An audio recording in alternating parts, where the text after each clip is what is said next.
Okay, we are back with part two of the Persona 5 interview review impressions.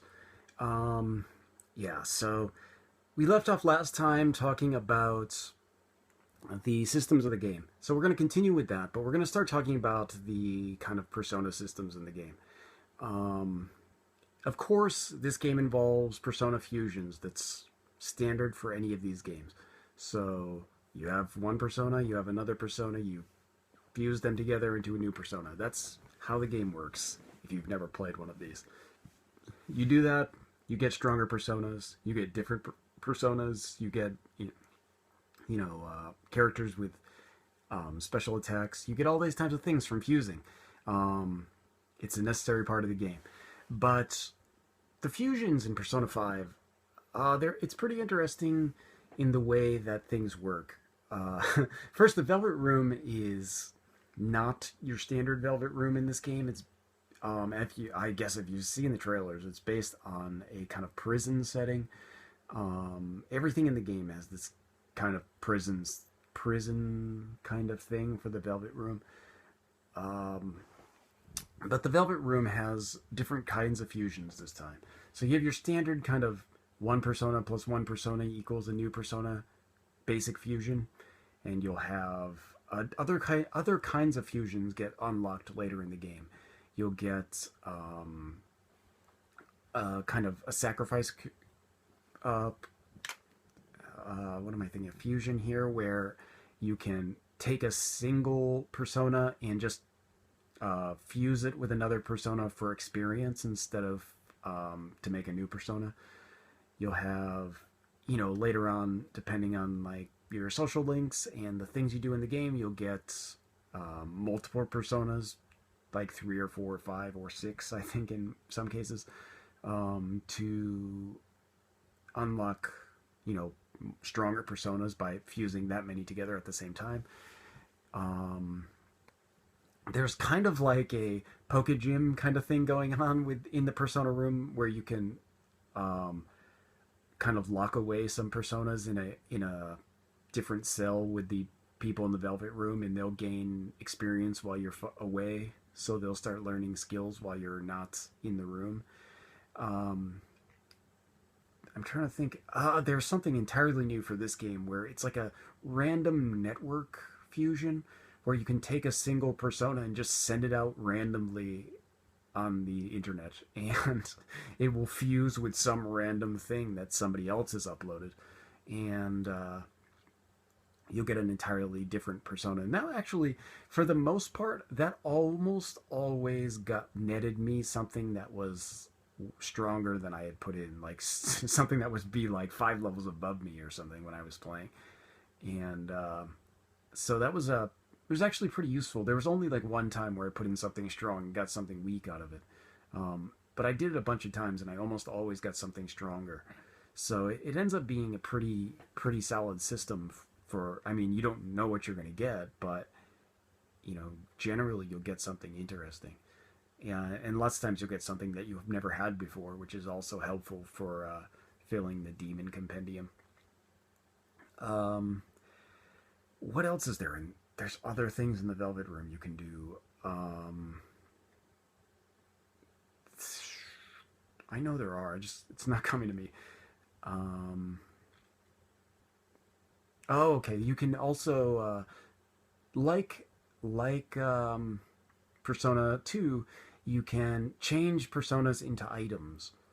So a lot of the kind of strongest weapons in the game, the strongest kinds of accessories and things, tend to be from demons, where you can change them into an item if you have like a certain kind of base item you can use to convert them. It works and like you can also get skill cards by converting Persona into skill cards, much like Persona 2. This kind of thing is actually pretty helpful in the game. You can take all the things that you want without having to like go through the crazy amount of fusions that you have to do in previous games. Like if you've played any previous SMT games, like SMT, even like I guess 3 is one of the major offenders of this because you really needed to do this for a lot of the things to make like a viable party, which was like find demons with a certain skill and like somehow get it onto a different demon that's like completely unrelated. In this case, in this game, you can actually do it quite easy in for some skills because you can find a certain persona that you can just change into a card for that skill and just add it to somebody easily. So, you know, if you find a skill that you like, you can just, you know, find the persona that has that skill on its card and just keep summoning it and giving that skill to everybody if you feel the need to. It works out quite well, and it kind of negates a lot of the kind of you know, hardcore math you had to do to get these things going correctly. And like even in Persona, I mean, in SMT4, you had the assistant to be able to do this kind of stuff. You could, you know, kind of go through it relatively easily because you could search. In Persona 5, you can't do like a search. There's no like search function where you can like see like, oh, I need this skill on this demon. How do I do it? You can't do that. You can only search for the, you know, what kind of things will come up when you with the persona you have in your hand. So it's not exactly the same kind of system. It's a little bit more difficult if you're going to do it manually. But because you can kind of extract cards from the demons you have, or the, I guess I'm saying demons, but they're, I guess, the personas you have. Um, you can kind of bypass a lot of that, which makes, I guess, what makes it easier for people who don't enjoy like sitting and fusing demons for hours at a time just to get the a single demon that you want. Um, so yeah, that's the thing. That's your kind of systems for the game. There's that's a real general kind of system overview. There's a lot of new skills and kind of status effects things that you have to worry about, but I won't go into that. It's not incredibly like important, and the way that, you know, the way that the game works is actually like a little bit simplified in some cases for the battle system. So, for example, when you do like your kind of skill and power level raising things, like your kind of increased protection, increased health, not increased health, increased um, you know, speed or something like that. There's only one level now, so, and I have a hard time remembering if that how it was in Persona 4. 4 if you only had one level of boost. So I know in SMT you can do your kind of standard, you know, there's usually three levels. So like you can cast, you know, your kind of like bonus power, you know, like power up to your characters three times and it'll stack.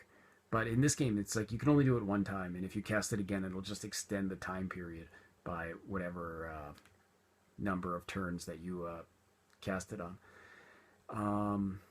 Which is, I mean, I guess it's okay, but I mean, it makes battles against bosses go faster, but it does take a bit of strategy out of it, which is, you know, I guess like a negative, but you know, I think most people wouldn't feel it is. I mean, it kind of makes sense, but whatever. You guys know what I mean. Um, okay, so maybe that's all I wanted to talk about for the systems of the game, how things work. Um,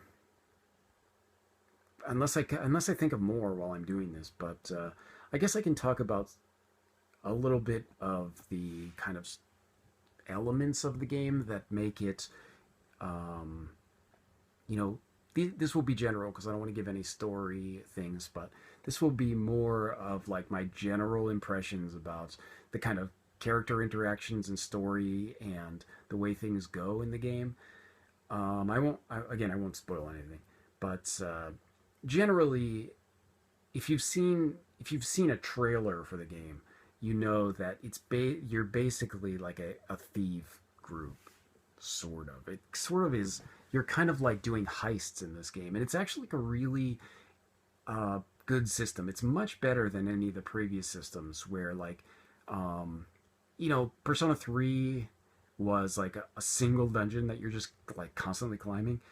Persona 4 had various kind of themed dungeons and related to characters, and this one has themed dungeons related to characters, but they're themed in a way that everything is related to kind of famous heist locations. It's a really kind of clever way that things have gone because like you think of like, oh, where would there be like some kind of cool, heist? Like think of your kind of classic movie heists or your kind of classic like, what kind of things the thieves go after? Where what locations would they be at? And basically they all show up in this game. It's actually quite it's done quite well. And I except for one of the final stages is not based on that. It's based on something entirely different. So it's a little bit off the rails in terms of like the heist theme that's going on throughout the game. But I'll talk about that also because um, there are two kinds of different dungeons in this game. You have your kind of standard story dungeons, which are related to a theme, and then you have a kind of uh, randomly generated dungeon that shows up that you can go in, and there's like slightly different personas in there or demons for enemies, and the floors are kind of randomly generated. So, you can every time you come back to the floor, it's different. And the things that you can find there, depending on the weather and different things that are happening in the game, the kind of enemies will be different, or like the status effects will be different, or the amount of treasure in the dungeons will be different. It's actually quite well put together, and thankfully, each floor is quite small. They're not really big, and you kind of go through the stages. You keep going down levels, and you'll get to like rest areas that you can either warp out or can kind of act as save points.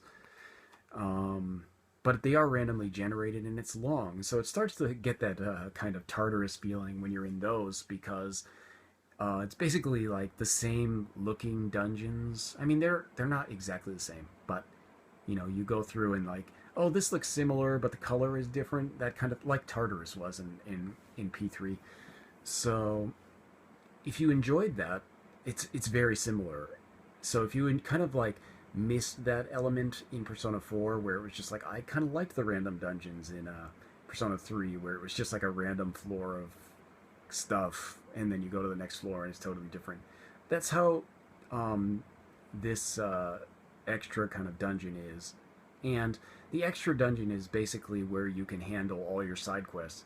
Almost all the side quests in the game involve that kind of like random generated dungeon where you're doing things in there to affect things in the real world. And so you have like a kind of two setups in the game where you have your story dungeon and your kind of side quest dungeon, which is like all together. It works out really well, actually. I think a lot of the kind of, I don't know, I don't want to say experience that the team has in making this game is shown in the way that the dungeons are put together in this. Because none of the dungeons feel incredibly like unfair or um, poorly designed. When you're going through the dungeons, some of them feel long, and I think they're meant to be long. Uh, they're not exactly longer than say kind of Persona 4, but they feel different. They feel longer in some cases because you're often doing things to open up shortcuts to get back to places where you were before in other dungeons, and um, and lots of times there'll be dungeons where like you're forced to leave. So you can't do it all in one night. You'll have to go in and then like you'll have to do something else outside of the dungeon to open up parts of the dungeon. It's actually pretty clever. The way that the story works for the um, works in a way that it connects a lot of things between the dungeons and in ways that the other games in this series have not. and it connects the story between characters in a way that the other games have not really. And I think it's kind of a testament to that, the way how much better the kind of overarching story is in this game than say Persona 4, or because comparatively Persona 4's overarching story is very simple. I mean, there's just kind of one thing that's happening. There's not like a huge. I mean, that's not to say it's bad. It's just very kind of simple. I mean, there's one thing that they're doing, and they're doing it. Every goal is based upon doing that thing, and all the kind of story dungeons are basically like these kind of waking up characters kind of stories. Whereas this one is usually not like that. There's usually not dungeons where you're it's going to kind of get new characters in your party. Almost all the dungeons are related to other people who are awful, and characters happen to show up in them sometimes. But generally, you're not working on handling the shadows of people in your party. It's not like that. It's actually has like a bigger overarching story that is a bit better handled and a bit more interesting than any of the not any of them, because Persona 3 and 4 is what I'm thinking of. It's better than 3 and 4 in terms of story. Where was I? What was I thinking of talking about? I'm sure I had some stuff to talk about here. Let's see. Okay, I think one of the other things that I wanted to talk about in terms of the story is how does it differ from Persona 4? Because I know I think a lot of people really liked Persona 4, and I liked Persona 4. I think it's a great game, but there is something decidedly brighter about Persona 4 than any of the previous games. It's much more, like the kind of cliche thing people say about Persona 4 is like it's like a Scooby-Doo mystery. Um, and that's kind of true. It kind of is. It feels a lot less dark than any of the other games. Even like the kind of interactions you have with the characters, a lot of the story is a lot lighter than the kinds of things that happened in other games. Like Persona 2 has like some dark ass shit going on, and like dark stuff with your characters, dark stuff like that game is like pretty hardcore in terms of like the darkness level of it. I mean, between part 1 and part 2 of Persona 2, like the main character from the first half of that game is like permanently mentally scarred, and he shows up as like a kind of supplementary character in your in the second half, and he's like a changed character. He's never the same from the after the events. Like he's just fucked up. Like he just gets fucked up because of the what happens in the first game, and then like as when you get into the second part there, you have like all these kind of adult characters with these much more adult problems.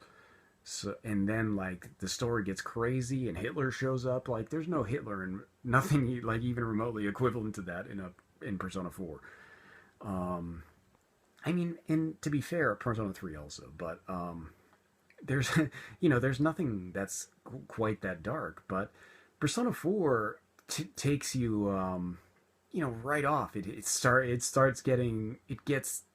Shit gets real. That's how it is in Persona 5. It's much darker in kind of tone.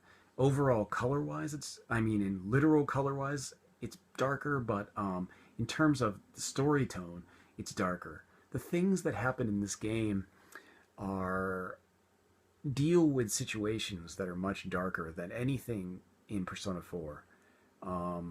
Like you're immediately out of Scooby-Doo mystery mode and you're directly into To Catch a Predator. It's not even like it's not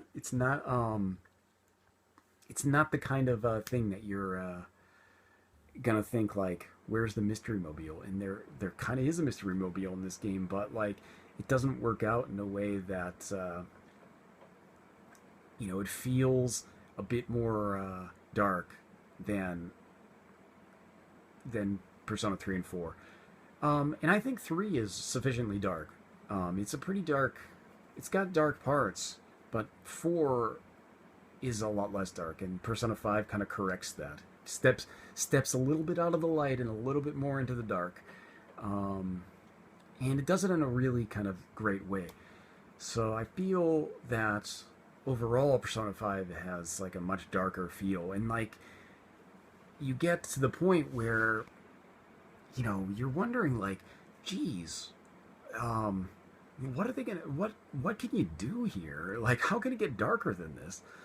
Um, it, it does things, it takes on these topics, and I'm not going to tell you what the topics are because I don't want to give you any spoilers, but let's just say that like, um, if you can think of some pretty dire situations people could be in, like they're probably going to be one of the parts that you're thinking of for this game because you know it takes some dark paths for the kind of stories you go into.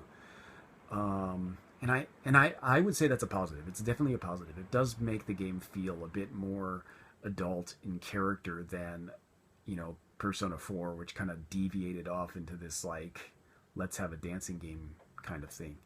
Like there's not going to be a dancing game for for Persona 5. It would be horribly out of place.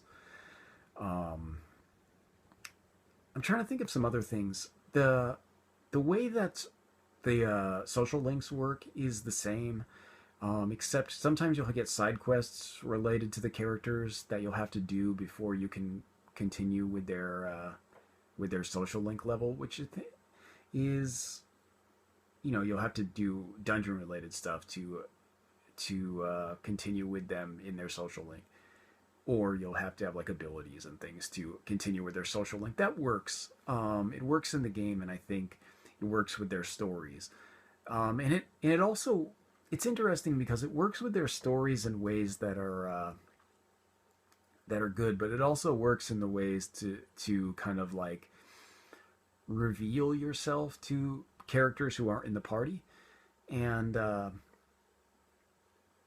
it makes sense. It makes sense that people would come to the conclusions that they come to considering like what happens in the story.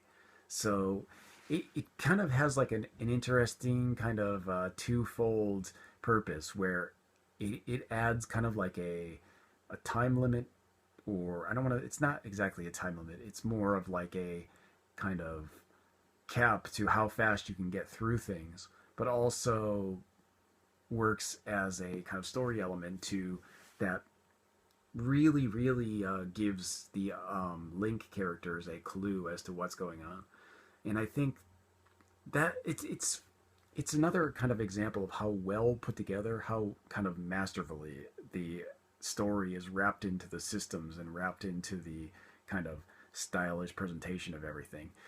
Um, just everything is so good with the way that they put these things together. The only real complaint I have is that I feel like a lot of the side stories are not as emotionally impactful as some of the stories in previous games. I think overall, I think probably as far as the social link side stories go, like the characters kind of like the social link characters, not your party members, but the outside ones, having their own kind of stories and like the kind of impactfulness of them is kind of not as strong in Persona 5 as it is in Persona 4 or Persona 3. It's it's not to say that they're bad. None of them are bad, but I didn't feel quite as like impacted by as many of the social links as I did in say 4, which is the most recent one I played. Obviously, I played it on the Vita, but that one has, like, Persona 4 has some of the best social link side stories in the game, in like the series. I mean, really, 3, 4, 5. There's no social links in the other ones, but out of those, Persona 5 tends to not have that same level of you know it's there. It's not like they're completely devoid of emotion or anything, but they are not as good, I think, as, and not. I mean, this is overall, because some are better than others, obviously, and some are quite good, and some are just kind of like, oh, okay, I get it. It's not. I'm not feeling it all the time. But like in 4, I was kind of like rather invested in a lot of them, but not as much in 5, because and it's more to do with like the kinds of situations that I think the side quest characters are in. You feel like they often feel like they've kind of been resolved before you get to the end. And then when you get to the end, like in the previous ones, you'd get to the final part of their story, and then there's the kind of catharsis where, like, oh, all of this stuff we've been doing has kind of culminated into this. But in this one, it'll kind of happen earlier, and then you'll get to the end, and you'll get like a kind of less of it has less of an impact, because you've kind of already solved the problem, and then like you've got this like other levels where you're just kind of like going through, and they're kind of figuring other things out about you, instead of you, kind of coming together in the end. So it's not that the stories are bad, it's just they flow differently. So like the kind of, it's not like a build up until the final crescendo, like they are in the previous ones. It's more like a kind of build up to a crescendo and a drop to a little bit of a build up. So it's not that it's bad. It's just like a different kind of storytelling style. It just has a little bit less impact at the end. So that's like really my only complaint, though. Um, Overall, and I guess I'm gonna finish this up. That overall, Persona 5 is, I mean, if you're out of the modern Personas 3, 4, 5, it's the best one. It's still like, I still think there's almost nothing that's gonna beat Persona 2 for me, but unless they came out with a like an adult Persona 6 or something, that would be cool.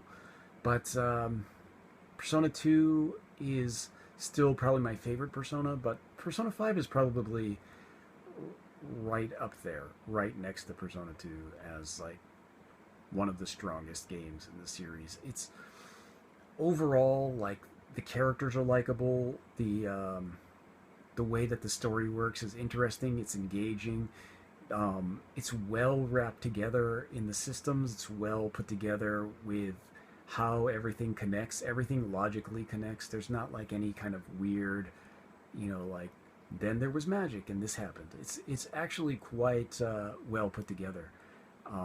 Everybody has a really good motivations to do what they want to do. Um, Everybody has kind of a realistic place in the story. It just works. Everything comes together, and it's so nice to look at that you just, it's really easy to get wrapped up in the game. It's really easy to take the game and kind of feel like, I'm into this. I can't stop playing it. And like had a I mean, I didn't take the week off from work to play this game, but I had the week off from work to play this game. Um it just happened that I did. Um and I couldn't stop playing this game. I played it for like hours. I'd wake up in the morning, play Persona 5, fall asleep on the couch, wake up, and continue playing Persona 5. Like, it just, I couldn't stop playing. It's such a good, so engrossing and so nice to look at, and so, like, you never get tired of it. It's the kind of thing that you just, you just want to keep playing it, because first, you want to know where the story is going to go, what is going to happen. And then you also want to, keep with all the systems. You want to, like, get all the questions right in school. You want to get all the you know social links together. You want to you want to meet people, you want to talk to people, you want to get all the books, you want to get all this kind of thing that's going on in the game. And it's the kind of thing where, like, because it's split up by day, you get in there and you're like, well, okay, I'm gonna totally turn it off and go to bed after this day, and then you'll get through the day and you'll be like, okay, one more day. And it's that kind of thing where you're just like, oh, well, I gotta do one more day now. So it's that kind of thing where it's kind of an addictive process. And Persona 5 does it so well, and everything about it is so good. So if you really like Persona 4, I would say that Persona 5 is better than Persona 4 in virtually every way it could be. That's that's basically my overall impression. Persona 5 beats Persona 4 by, you know, basically every way. Any system you can think of in Persona 4, it's better in Persona 5. That's it. I mean, that's how things work. Um, so here are some other things. This is like your basic after game. You have there's things you can do after the game. Um, well, first, like, the game took me 135 hours to clear. So I beat Persona 5 in 135 hours. That's the longest it's ever taken me to beat a Persona game. Unless you count 2, which was 2 games. But Persona 5 took 135 hours, and this is because, and, like, I know you're thinking, like, Jesus, I don't want to play this game for 135 hours.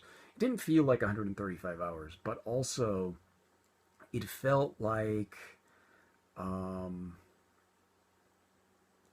much shorter than that.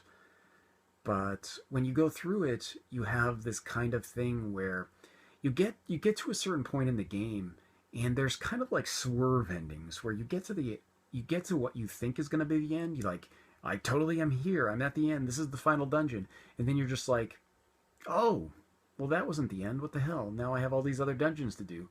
So there's points where the game seems like, oh, it could have ended here and maybe been okay, but it just keeps going from there. And I would say, like, I got to 135 hours by being thorough. I'm sure you could beat it faster if you wanted to, like, kind of rush through things and not be like, you don't want to get like 100% compendium or something, and you don't want to, like, spend a bunch of time farming money to get more demons or whatever. You could get through it faster than I did, easily.